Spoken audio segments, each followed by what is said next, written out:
We are what we believe we are. C.S. Lewis, in his generation, was one of the most highly regarded literary scholars of his day. In his life, he wrote over 40 books, and many were theological, based off Christian principles.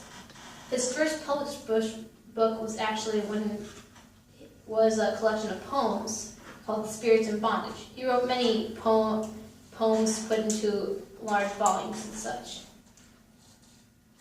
Though many of his literary works opened the eyes of readers and converted many people to Christianity, a lot of his literary works have been affected by many of the challenges he faced throughout his life. So such as when he was younger, when his mother died, I'm sure many of his literary works were somehow based off of that.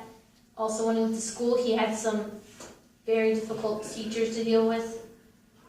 And apparently one of the characters in one of the books is directly based off one of those characters.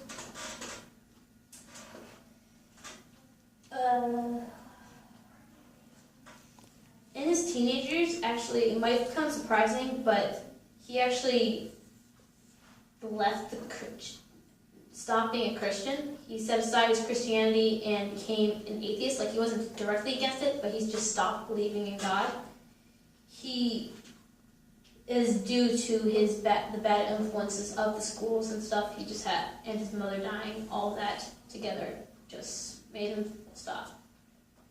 In when he was 19, World War I started, and for 2 years he was shipped off to the front lines, where one of his best friends died, and he was wounded. He returned home, and he resumed studies at Oxford, which he started at the beginning of the war. He graduated top of his class and started teaching at many different posts, I believe around at Oxford. It took many years, but at the age 30 he converted thanks to many of his friends that he worked with. He did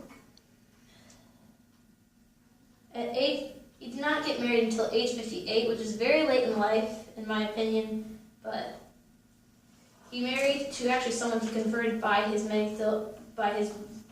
books. He died quietly at the age of 64, 65. So he lived from 1893 to 1964. And his mission throughout the second half of his life seemed to be to spread Christianity in the way that God gave him, in the way that God had him be able to do. We are what we believe we are. Lewis learned from his faith that whatever he thought he could be, he would be. So he did not give up on himself. He always thought he could be something more. His writing has opened the hearts of many of the most hard-hearted people. He at one point lost his way, and God still found him and used his talents to inspire generations to come.